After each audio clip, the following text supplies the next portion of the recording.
Hey guys, what's going on? Today I have an album review for Insidious Decrepancy's Decadent Orgy of Atrocious Suffering.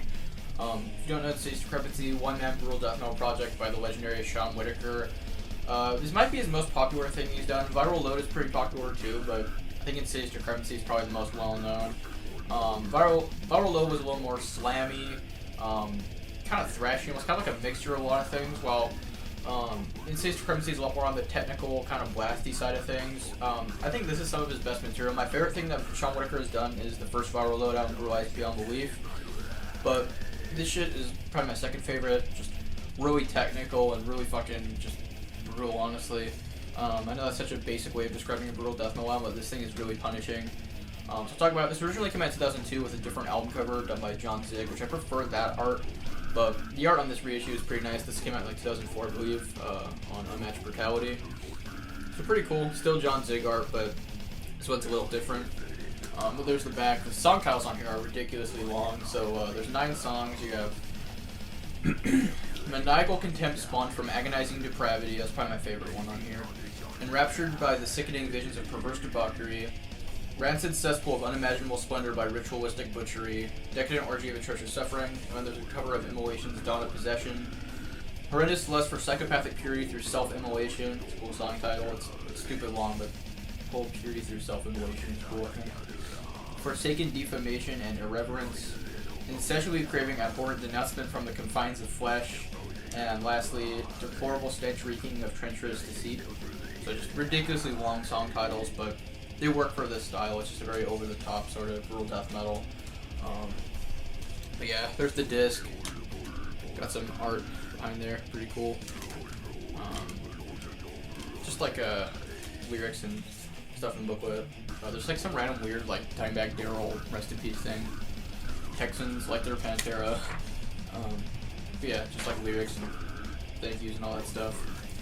Anyways, so like I said, it's a lot more technical than Viral Load, but it's still very unique sounding. I believe this is the first thing that Sean Whitaker ever actually did the main vocals for, and his vocals are really sick on here. He does regular lows. His highs kind of remind me of Jason Netherton from Dying Fetus. The way he kind of enunciates things sounds kind of similar to that, I think. He's just a really solid vocalist. I think my favorite vocals on anything that he's done are obviously the guy who did vocals on Realized Beyond Belief, but I need to stop comparing this to Realized Beyond because it's its own thing. But anyways, Sean Whitaker's vocals are really sick on here, like I said. He mainly does lows, but he also mixes them with a lot of highs, and the way he kind of enunciates things, like I said, very Dying Fetus-y. Programmed drums, of course, because this is one-man shit, and Sean Whitaker is not a drummer as far as I'm concerned. They're very fake sounding, but I love them. They're really technical, and honestly, I can't imagine a real drummer doing any of this stuff. A lot of it's really technical on the drums, so like, I don't know, it would sound just kind of unnatural for a real drummer to be doing that. It just works for this style. It's very digital sounding, and great production on here, by the way. The bass is pretty much inaudible. It doesn't really matter that much though on a release like this. And then the guitar riffs are fucking phenomenal. Great guitar tone, just really chunky sounding. But it has a unique sort of sound to it. Like, the second you hear a song on the album, you know it's Insidious Decrepancy. They have a very easily recognizable sound. You'll recognize Sean Whitaker's vocals are very unique sounding, like I said. Same with the guitar tone and the fake sounding drums. But anyways, a lot of really off-kilter sort of riffs on here, which I really like. Just very, there's hints of melody here, which is really cool, and it's very eerie sounding and kind of hellish. Just really evil sounding shit. I think Insidious Decrepancy, I mean, there's a cover of Dawn of Possession from Immolation, but I think the best way of describing the sound of this album is imagine a technical, brutal death metal version of Immolation. That's the best way of putting it. Like, it has that really eerie sort of sound that Immolation has, but it's also really fast and blasty and technical. It doesn't quite sound like Discord or something, but it's within that sort of realm of brutal death metal. It's on the less slammy side of things, and the song structures are a little bit more complicated. Yeah, there's some really unique rhythms on here, just really sick riffs. A lot of the vocal patterns are awesome. Horrendous Lust of Psychopathic Purity Through Self-Immolation, track 6, has some really catchy vocal patterns at the very beginning of the song. Really like choppy. This album has a really just hateful sort of sound to it. A lot of the lyrics on here are just super fucking like pissed off and just like violent. Like the first song has one really cool line that's like got a child before me to prove that my hate is for real. Draining its blood on my body soothes the contempt that I feel. Just like super sick, like really fucking just hateful and fucking blasphemous. I know there's like some anti-religious shit on here too.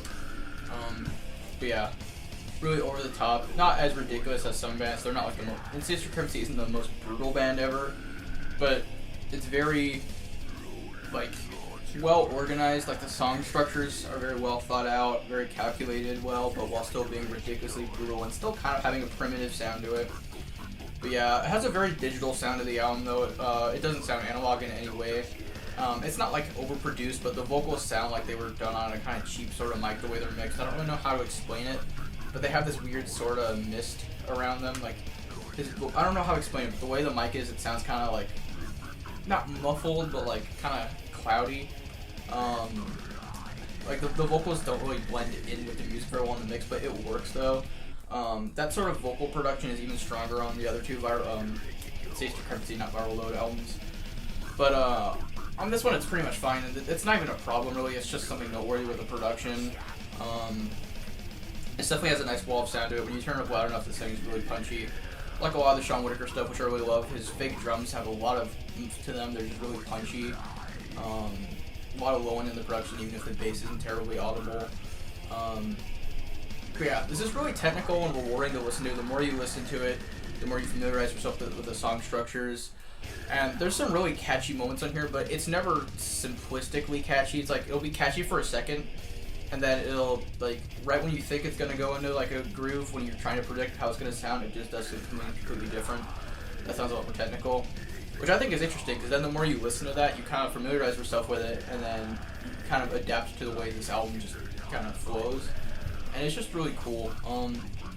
This isn't a perfect album, but it's really fucking solid, though. I'd probably give it a 9 out of 10. There's nothing really bad about this album. There's not really a bad song on here. They're all fucking great tracks, and each one can stand pretty well on their own. Not everything on here sounds the same. They're not, like, significantly super different sounding songs, like, structure-wise or riff-wise, but you can tell one song apart from another. Like, there's some kind of eerie sort of riffs on here that really make the tracks memorable. They're a little on the slower side, like, not like doomy, but a little more mid-paced, kind of eerie, melodic sounding riffs that I really dig. And of course there's the usual technical sort of shit. A lot of chugs, but they're on the faster side. It's not very hip-hoppy or slammy, like something like Viral Load. But yeah, INSIDIOUS DECREPANCY's Decadent, Orgy of Atrocious Suffering. You can get past super long song titles and you want some really good technical brutal death metal with programmed drums, then you will love this, because this is probably the best technical brutal death metal that has programmed drums. Honestly, I can't think of much else that's better than this. But yeah, to me, Sean Whitaker is the king when it comes to one-man brutal death metal. There's some other great ones like Sean the Con, Future Pile, and Joe Wolf Heinous Killings, but fucking INSIDIOUS DECREPANCY is where it's at for me. INSIDIOUS DECREPANCY and Viral Load, of course, but Viral Load was only one man for like 1 or 2 albums. But INSIDIOUS DECREPANCY is just so sick, and yeah, if you just want some really fucking hateful, technical, brutal death metal, then I would highly recommend this. 9 out of 10. Really solid brutal death metal. So yeah, that's it for this video. I hope you guys enjoyed this little review. Don't forget to like, comment, subscribe. I'll see you guys next time.